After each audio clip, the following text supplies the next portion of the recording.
देखिए सर, उमर अब्दुल्ला साहब ने इलेक्शन से पहले ये भी कहा था कि जहाँ से मेरा काफिला जाएगा या मेरी गाड़ी जाएगी वहाँ से किसी भी इंसान को डिस्टर्ब नहीं किया जाएगा, कोई भी ऐसे सिक्योरिटी का इंतजाम नहीं होगा जिससे लोगों को परेशानी करनी पड़े। लेकिन आज लोगों को सड़कों पे धक्के दिए गए।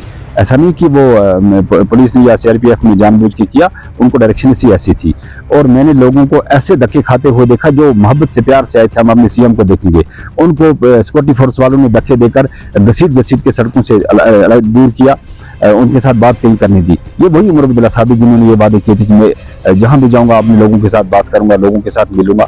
आज उनका ये इम्पैक्ट है, जब वो कुर्सी पे बैठे हैं उसको कुछ भी नहीं दिखाई देता है। अपनी कुर्सी दिखाई देती है और अपनी महीने की सैलरी दिखाई देती है, और उनका जो हुकूमत के दौरान जो उनके फायदे हैं उनको वो दिखाई दे रहे हैं। आज उनको वो दिखाई नहीं दे रहा कि मेरी वजह से एम्बुलेंस डिस्टर्ब हो रही है, मेरी वजह से रास्ते का एक राहगीर डिस्टर्ब हो रहा है, मेरी वजह से रास्ते में गाड़ियां जो है उनको धक्का मुक्की की गई। आज इनको कुछ नहीं दिखाई देता। ये सिर्फ जुमले थे, झूठ थे और लोगों के सामने फरेब था, और वो फरेब लेने में कामयाब हुए वोट लेकर, और बड़ी तादाद में वोट लेकर जम्मू कश्मीर के लोगों से आज उन लोगों को बिल्कुल धोखे में डाला हुआ है। कोई भी उनकी काम करने के लिए तैयार नहीं है। इवन कि हम 370 की बात नहीं करते, आप अगर कैबिनेट में पास भी करते हैं वो नहीं होगा, आप अगर असेंबली में पास करते हैं तो वो नहीं होगा।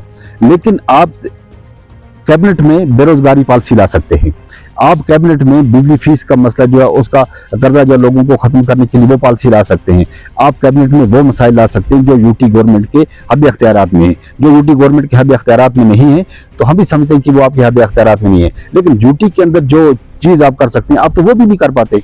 आपने असेंबली के अंदर नहीं कर पाया, आपकी कितनी कैबिनेट मीटिंग हुई उनके अंदर आप नहीं कर पाए, तो फिर क्या करेंगे आप? ये तो एक ड्रामा है कि आप सेंट्रल गवर्नमेंट नहीं करने दे रही है, एलजी नहीं करने दे रहा है। एलजी से हटके, सेंट्रल गवर्नमेंट से हटके जो यूटी की गवर्नमेंट के इख्तियारात है आप तो उनको यूटिलाइज नहीं कर सकते आवाम के लिए। या तो आप जानबूझ के आवाम को इस चीज से बेखबर रखना चाहते हैं, तो या तो फिर आपके अंदर वो हमदर्दी नहीं है जो आपने लोग इलेक्शन के दौरान दिखाई थी। मुझे नहीं लगता है कि सरकार इस वक्त लोगों के हित में काम कर रही है। सरकार इस वक्त सिर्फ दिल्ली के सामने ये हाथ फैला रही है कि कहीं ना कहीं उनका दिल्ली के साथ अच्छा राब्ता हो जाए, बीजेपी के साथ अच्छा राब्ता हो जाए। बस इसी चक्कर में है कि हमारी, अब स्टेट की बात कर रहे हैं, स्टेट तो एमएलए के लिए, मिनिस्टर के लिए और चीफ मिनिस्टर के लिए मायने रखता है, आम लोगों के लिए अब स्टेट होकर भी। हाँ, एक चीज है, पुलिस आपके हद अख्तियारात में नहीं है। अगर पुलिस की तरफ से कोई ज्यादती हो तो मान लीजिए कि आपके हद अख्तियारात में नहीं है, उससे हटके तो सारी चीज आपके हद अख्तियारात में है। आप स्टेट होकर भी असेंबली में बिल पास करके तो सेंट्रल गवर्नमेंट को भेजते हैं, और स्टेट ना होकर भी आप वो जो प्लान है वो बना के पार्लियामेंट में सेंट्रल गवर्नमेंट को भेजते हैं। तो इसमें स्टेटहुड की क्या बात है? आप लोगों को इसी में क्या लगा रखेंगे 50 साल कि स्टेटहुड हमारे पास नहीं है, स्टेटहुड हमारे पास। यार, आपके पास जो चीज है, जो आपके हद अख्तियारात में है, आप वो करके आवाम के लिए तो कर लीजिए। आप वो नहीं कर पाते तो सिर्फ वो चीज कर रहे हैं जो आपके हद अख्तियारात में नहीं है।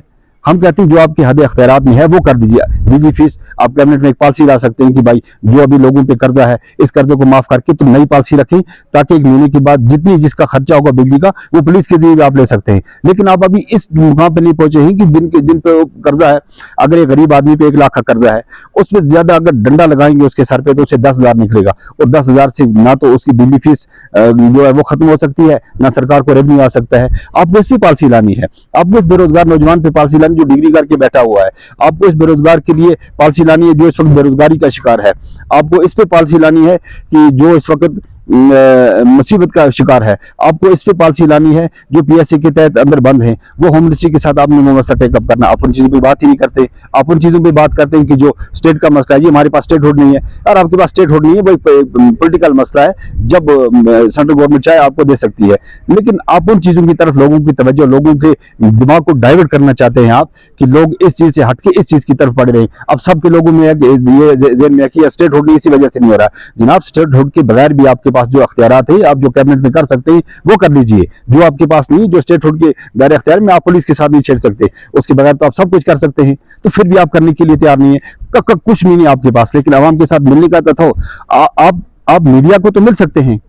आपकी होम कॉन्स्टिट्यूंसी गांधरबल में जिस मीडिया ने आपको गली गली कोचों में सपोर्ट की है, जिस मीडिया ने, जो मीडिया गली गली में आपकी बात को लेकर लोगों के सामने पहुंचाते थे कि उमर साहब आपको बिजली फीस भी माफ करेगा, उमर साहब आपकी बेरोजगारी खत्म करेगा, उमर साहब आपको 12 गैस सिलेंडर देगा, ये तो मीडिया के जरिए आवाम में पहुंचाता है। आज उसी मीडिया को आप इग्नोर करके, उसी मीडिया को लात मार के आप जा रहे हैं, तो ये कौन सा इंसाफ है? उमर साहब इन चीजों को आपको देखना होगा। अगर आपके इन बयानात को ग्राउंड लेवल पे अगर इम्प्लीमेंट कहीं पे आवाम तक पहुंचाया, ये सोशल मीडिया के वो लोग हैं जो दिन रात आपके लिए काम कर रहे थे, लेकिन आज उनके साथ बात करना आप गवारा नहीं समझते।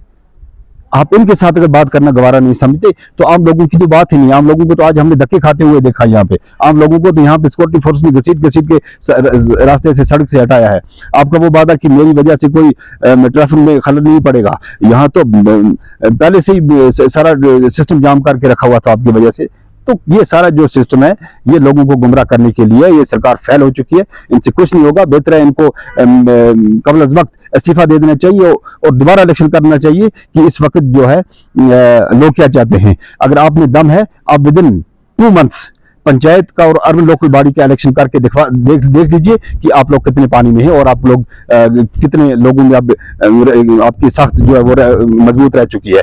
आप तो बिल्कुल ग्राउंड पे आपका सफाया हो चुका है। आपका जो टाइम है उसके लिए आपको जो करना वो करें, आवाम के लिए आप कुछ नहीं कर सकते। मजीद मुनफरिद और दिलचस्प वीडियोस के लिए हमारी YouTube चैनल जरूर सब्सक्राइब करें।